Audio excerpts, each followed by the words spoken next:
Hey, your viewers and viewresses, my name is General Red Strategist and welcome back to Sir You're Being Hunted. This is episode 399. So, the big 400 is actually approaching us. It's going to be here very soon, ladies and gentlemen. And of course, we're going to be doing a Q&A, myself and Phil. I've already had some people putting some questions into me, which is good. But of course, I'm not just going to be spending time, reiterating about that. You all know about that in the meantime. We're back, of course, on this East Island, on this particular map, doing another podcast-style episode. This will probably be the last episode you see on this particular map, because I'll probably start a completely new one for the podcast in question. Also, I didn't actually comment on this last episode, but that chimney out there is generated right out in the middle of the sea, which is a odd place for a chimney to generate. But no matter. Such as the delights of the Sir You're Being Hunted custom biome generation tools and abilities at your disposal and all that. But that's not really what I wanted to talk about in today's podcast style episode. So in the in the last couple of episodes I've been very much on the subject of games and things like that. So episode 397 I was just rambling about Beyond Good and Evil and all that, because I've been sort of reminding myself of that classic game and all that. And I think I probably did mention that I bought the GOG version of it fairly recently. Because that's the thing, Beyond Good and Evil, along with, I think, Rayman 3, is one of those games which, every sort of few years, I just can't help myself. I have to sort of go back, potentially, and replay it. And so that's what I'm thinking about doing in my own spare time, which is why I bought Beyond Good and Evil on GOG. Because that's the thing, my original Beyond Good and Evil playthrough here on the channel was my original disc copy of it from 2006 or whenever it was I got it. And, so the reason I kind of mention this now is because this sort of gets me to the topic of conversation that I was thinking of for this episode today. And the topic for this episode is basically regrets, ladies and gentlemen. Things that you look back on, things you did in your life, and you actually now regret doing them the way you did, or maybe you regret perhaps not doing something else, something like that. And the reason that comes up is because basically I was because I've bought Beyond Good and Evil on GOG. I was just doing some quick testing of it on the main menu and in the opening cutscene for the GOG version, and I decided to, as I was kind of doing my testing, it occurred to me that the GOG version of Beyond Good and Evil seems to have, I say seem, but not seem, it does. It has far more resolution, aspect ratio options than the disc copy that I, did my original playthrough using. And, that makes sense, of course, because obviously the disc copy version was from, 2006 or whenever. So naturally, it's going to have fewer and fewer actual resolution options to it. So, that's completely understandable. Oh. I've never fucking noticed before. Big robot pallets. That's a detail that I've never seen. And just the cement things. God, I just distracted myself completely then. What was I saying? Yeah, so, obviously, that old disc copy of mine of Beyond Good and Evil, which I did my original Beyond Good and Evil playthrough of here on YouTube, which was, that was back in 2016. That had fewer resolution options on that disc copy, and of course that shows in the videos, because those videos, oh my god, I look back on them and I think, it was good to play Beyond Good and Evil here on the channel, but holy shit, the resolution on those videos is terrible. And if you go and watch them, you will see massive black bars around all four sides of the video, because of course the fucking resolution was a lot lower. But then I was testing the GOG version of it in this, last few days, and that has more resolution options. So, granted, there would still be a little bit of black bars around the sort of top and bottom of the screen from the testing I've done so far. But compared to the resolution of my old disc copy, it's much, much better. It means that, the actual video itself is a bit bigger. You can see a bit more. And I think to myself, my god, assuming Beyond Good and Evil was available on GOG back in 2016, why didn't I just buy it on there? Because it probably would have been really cheap and all that. Why didn't I do that instead of playing the old disc copy of it. I mean, admittedly, my kind of testing of it so far has been a bit sort of temperamental. It's like I managed, when I first loaded it up with Bandicam, I managed to get a bit of footage from it, but then I quit out just to check. But then when I loaded the game back up, for some reason Bandicam wouldn't work anymore with it, which is a bit weird. But I'll have to try it maybe with Fraps or something and see if a different recording program would work. But, oh man. Because you see, there is a part of me that is kind of tempted, if I can get recording software to work with the GOG version of Beyond Good and Evil at this kind of higher resolution, there is a part of me that would genuinely be tempted to maybe go back to the game and actually do a brand new playthrough of it and record it and put it on YouTube. Not, I wouldn't delete the old one that I did, but it would be good to do that in a higher resolution, just because I feel like, in that low resolution, maybe I didn't really do the game justice and all that. And so that's a regret, ladies and gentlemen, that I have. Not checking to see if Beyond Good and Evil was available on GOG prior to doing my playthrough of it here on YouTube.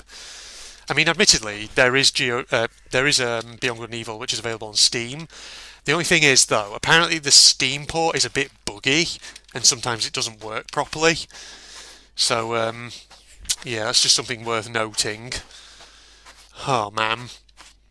But, like I say, I am tempted to think about doing a second playthrough of BG&E here on the channel, but who knows? It depends on, like I say, whether I could get my recording software to work with it. Because, like I say, my initial testing so far has been a bit temperamental. Sometimes it's worked, sometimes it hasn't, which is really a bit weird. But that's with Bandicam. Maybe I should test it out, like I say, with Fraps or something, and see if that works a bit better. Who knows? Maybe it will, maybe it won't. But, I didn't just want this video to become me rambling about Beyond Good and Evil again. As much as I enjoy that game, I've got to try and mix up the topics of conversation every once in a while, so I decided to do this broader topic on regrets. But that's a regret specifically, of course, about YouTube and all that. And, apart from that, there are various other potential topics that I could go into. Because, on that subject of regrets, some people might be thinking, Red, what about, life regrets and things like that, more broadly speaking? If we sort of move away from the topic of video gaming, are there any regrets that you have in life? Things which, you look back on from years gone by and you think, if I could do that differently, I would. Or I wish I'd done something differently, something, like that. And sure, everyone probably has moments in their life like that that they just regret constantly. And I've probably actually mentioned things like that before here on the channel. So, I think one I've probably mentioned here on the channel, but goes back to my high school days. Because the thing is, me and Phil, when we've done collaborative So You Being Hunted episodes, we've talked about our old school days, or just our old days in education more generally, all those years ago. And we probably mentioned it sort of there, but for me, a big regret from back in my youth was picking art as one of my GCSEs instead of fucking something like IT or whatever. I look back on that and I just think, oh man, it's not that art necessarily is a bad subject, it's just that, as I think I've probably told before, I don't know, the teacher I had, I always just used to get the sense that she wasn't really too interested. I don't know, that's just how I felt with her, and as a result, I don't know, I kind of just lost it. I didn't do very well. I ended up with a grade C at GCSE in art, and I look back on that and I think probably would have been worth my while actually doing a different subject, maybe IT, or maybe like a foreign language, for example. That's the thing, foreign languages are always great, not just necessarily for careers or, going on to further education or jobs or anything like that, but also just for your own self-enrichment. Because that's the thing about foreign languages. If you're going to really be good at them, you've got to use them frequently. And I always remember after year 9, once I got into GCSE, I didn't take a foreign language, and of course, my foreign language skills since then have just pretty much atrophied. They're barely existent now anymore. And I regret that. That's one problem, I think with the UK kind of as a country, because we're an island country. English is our primary language. It's not like in, say, continental countries like in Europe, where, because you have land boundaries with countries, between countries, so, like France and Germany, France and Belgium, Netherlands and Germany, or whatever. Kids in, obviously, European countries, they tend to be more bilingual.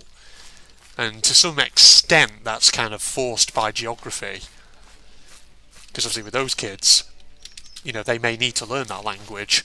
Because if they're particularly living near border regions, for example, or if you're living in, say, a country where there are multiple official languages, like, say, Switzerland, for instance, where in some areas you speak French, some areas you speak German, things like that. So it's kind of necessary for you to sort of pick up two languages. And the thing about those countries is, because of that, you're more likely to use more than one language on a more regular basis. But here in the UK, that's not the case, because, well, English is the primary language and that's it. We're an island nation, we don't have any land borders with other countries which have different languages. Or, English is the official language and there aren't any other official ones.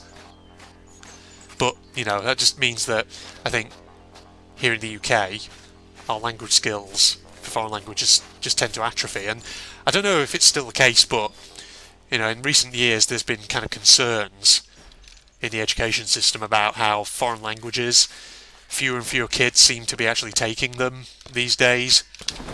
Certainly that does strike one as potentially being a bit of an issue. But yes. The thing is, learning foreign languages is always good, isn't it? Because at the end of the day, it's a foreign language. It's great. It's good stuff to actually learn that. Because learning another language maybe exposes you to a bit of a different culture, gives you a bit of grounding in something else.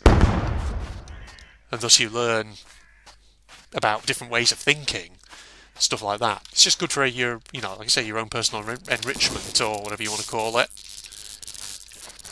Oh, man. So, yeah.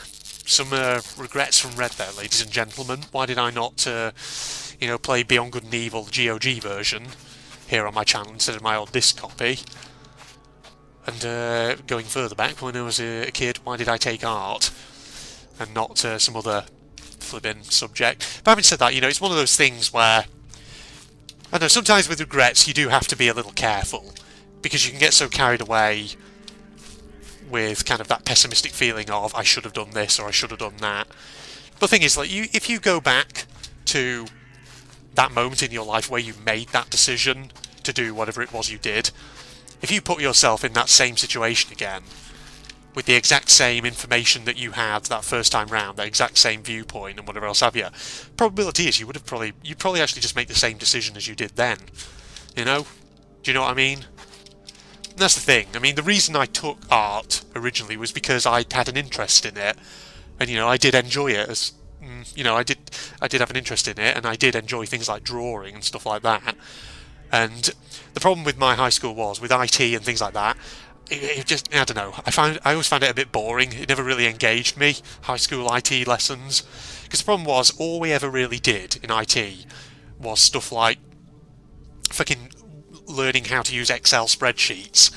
And, that's important, don't get me wrong. Excel is a useful piece of software, and it's used by so many organisations, and you do kind of have to learn it. But it is dry, let's be honest. That's the thing. And, I do kind of look back and I think, there's a lot of my own knowledge of how to use Excel which has honestly dried up. And now, in order to remind myself how to use it, sometimes I do have to go online and just give myself a refresher. But yeah, I mean, admittedly, there were some things in high school IT lessons which were not that bad. For example, the ones where they opened up, they got us to use programs like Serif Page Plus and stuff like that to sort of be a bit more creative and design web pages. Not, actual programming or anything like that, just using a program to put things like text and visuals in to create like an attractive looking web page and stuff like this. But yeah, that's the issue with IT. And foreign languages, I don't know. I can't really remember them actually too well. I remember obviously in my high school we did French and we did German. I should probably have taken one of those on. particularly considering, actually, from what I remember, I was actually not bad at foreign languages. In fact, I was probably quite good at them. Probably like a grade B or A student, something like that. In terms of the grades I was getting, that is, in that subject. Why did I? Yeah, it is one of those regrets, ladies and gents, but what can you do? Life has to go on and all that. Just wondering, are there any other things in life that I regret doing? Things which I sort of look back on and I think I should have done something differently, or I should have picked the other option, or whatever. And to be quite honest, I mean, I'd probably have to go away and actually spend some time thinking about that. So, yeah. Having said that, there are some decisions in life, conversely, I look back on and I think I don't regret that decision at all. In fact, that was probably the right decision to do. For example, again, this is probably something I've mentioned on the channel before, probably right here in my Sir You Being Hunted series, but when I was basically in my very late teens, when I was like 18 and I was going on to university, originally my subject of choice was English language. But after my first year, I switched my major to politics. And that's a decision which, when I look back on it, I think to myself, that was the right decision. Because when I look at where I am now in life, I think to myself, that actually turned out quite well. I took a gamble and it paid off. Because the thing is, English language was one of those subjects which right throughout education, throughout primary school, throughout secondary school, into sixth form, I'd always been very good at. And so, in some ways, it was what you call kind of the safe option for me. It was something which I could have just kept going with because I knew it was something I was good at. I could have just gone on and on with that. But, at the end of my first year undergraduate, I had that kind of crossroads moment in life where I felt like, I could just keep going with the safe option, just doing what I've been doing for so long, the stuff that I do it because I know I'm good at it. Or I could take a gamble, because the thing is, whilst I'd been doing English as a major in that first year of my undergraduate, I had been doing politics as a minor, and I'd been getting more and more interested in it, because it was because the thing is, at the university where I did my undergraduate, they basically had one single undergraduate politics module for first years, which basically was kind of like a broad introduction to the sort of range of subjects and topics which second and third year politics students would go on to be able to specialise in a bit more. And that first year undergraduate module in politics was really fascinating, because they covered things to do with political theory, then they went on to a bit more to do with political practice. Then in sort of like the second term, they brought in the real interesting stuff, the stuff that really caught my attention, which was all stuff to do with international relations and international security and stuff like that. And that just it really enthralled me, and it got me, it really caught my attention. And so at the end of that first year, I decided, you know what, I'm thinking about this, I'm going to take the plunge. I'm going to switch my major from English language to politics. And the thing is, what kind of helped that decision, I think, was the fact that at that stage in my life, in terms of my kind of career path, as it were, at that stage I knew I wanted to do something that involved writing. And at that stage in my life, naturally, the inclination therefore was, well, probably journalism, something like that. And at the end of the day, whilst English language would help with that, politics also could help with that.